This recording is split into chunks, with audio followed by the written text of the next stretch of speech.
Trying to understand if you're entitled to your husband's state pension when he dies can be very difficult. The state pension is complicated enough when trying to work out your own position, let alone trying to find out what you're entitled to claim when your husband passes. We are not helped by the fact the state pension has gone through many changes over the years, so if you've worked through different periods, you might both be entitled to different types of benefit, and this all needs to be accounted for. Hopefully this video will help you if you're in the unfortunate position of having recently lost your husband, or if you are a husband and you're looking to get everything in order to make it as easy as possible for your partner when you've gone. My name's Carl Roberts. I'm a chartered regulated financial advisor. Welcome to the channel. In these videos, I'm trying to help you find true financial independence so you can really enjoy your wealth. We'll cover topics such as retirement planning, pensions, saving tax, and investments. Now, it's worth stating at this point that only a spouse or civil partner can inherit a deceased person's state pension. A living partner cannot.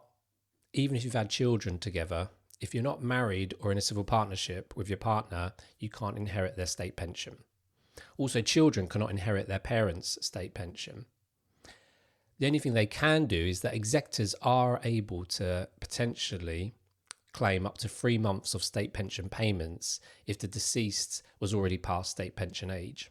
Now, before we start to understand whether you can inherit your husband's state pension, it's worth spending a little bit of time just explaining the background to the state pension itself.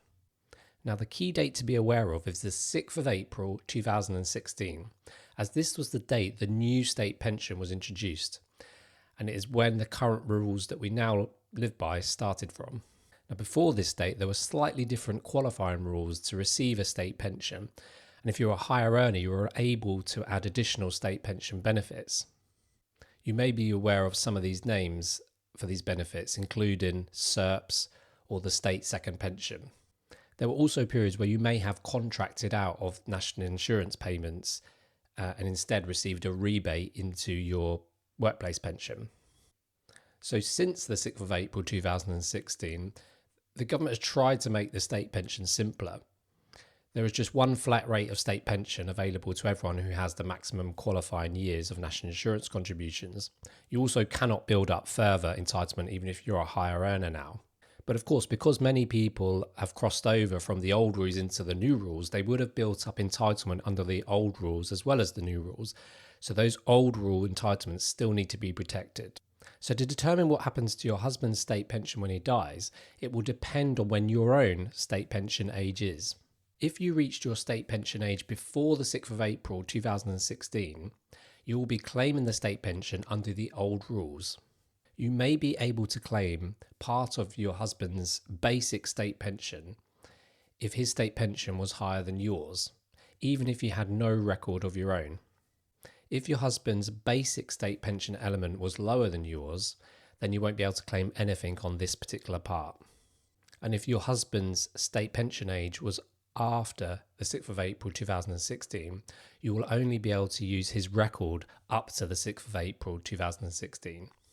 You may also be able to claim some of your husband's additional state pension that he built up before the 6th of April 2016. If you have yet to receive your state pension, but your husband was receiving his before the 6th of April 2016, then you will lose any chance to claim your husband's state pension if you remarry or enter a new civil partnership before you reach state pension age. If your husband was entitled to his state pension before he died, but he had ended up deferring it, like many people do, you will likely be entitled to all of his deferred state pension payment. This is providing you were married to him or in a civil partnership before the 6th of April 2016. If it was deferred for a year or more, then you will likely be able to receive a lump sum payment of this. If it was deferred less than a year, then you will likely just receive the deferred payment as an increase in your own weekly payments. You will only receive any inherited element of your husband's state pension once you reach your own state pension age. Now, if your state pension age is after the 6th of April 2016, then you will be claiming the state pension under the new rules. This means you can't use any of your husband's national insurance record to improve your own record, but you may still be able to claim some of your husband's additional state pension that he built up before April 2016, as this will now be a protected payment. You can also still claim any deferred state pension that the husband was entitled to but hadn't yet claimed. And again, you will not be entitled to claim anything if you remarry or enter a new civil partnership before you reach state pension age. If you do remarry or enter a new civil partnership after you reach state pension age, then it's fine to keep any previous inherited benefits.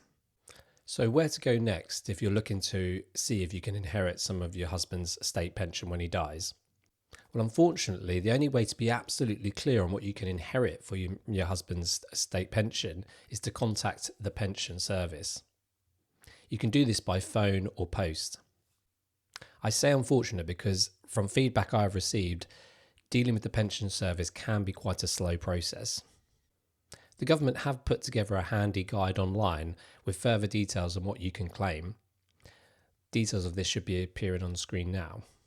If you're yet to reach state pension age and you're looking to try and get everything in order to make it as easy as possible for your loved ones after you've gone, a good idea would be to check your current state pension position via your government gateway account.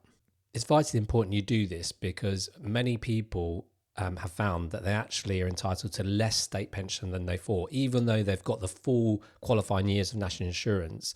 Particularly if you've contracted out, you may find you're entitled to less state pension than originally planned, but there may still be a way you can top this up to receive the full state pension. But you're only going to find this out if you check your state pension forecast via your government gateway account. Now, you may also be entitled to other bereavement allowances if you do end up losing your husband, so it's worth checking these out as well. If time is on your side, the key thing to do is to make your own retirement planning provision. Build your own wealth using investments and pensions so you are not reliant on the state.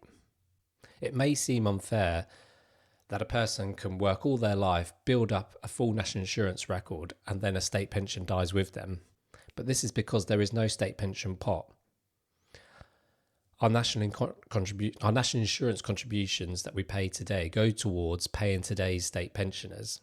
They don't go into a savings pot for you. And the state pension is a very expensive benefit. The state pension age just keeps getting pushed back and back. And will it still even be around in the future? Is the policy of auto-enrollment and now being compulsory enrolled into a workplace pension, is that setting the seeds to the eventual demise of the state pension? Who knows? This all makes choosing and being in control of your own retirement difficult. Therefore, it's better to build your own wealth and look after yourself. I hope you found this video useful. I've tried to keep things simple because it's a very complex area, but like I said earlier, the best thing to do is to contact the pension service. Please don't forget to subscribe to the channel, as there's lots more videos coming soon, and provide any feedback in the comments of different topics you want to hear about. Until next time, take care.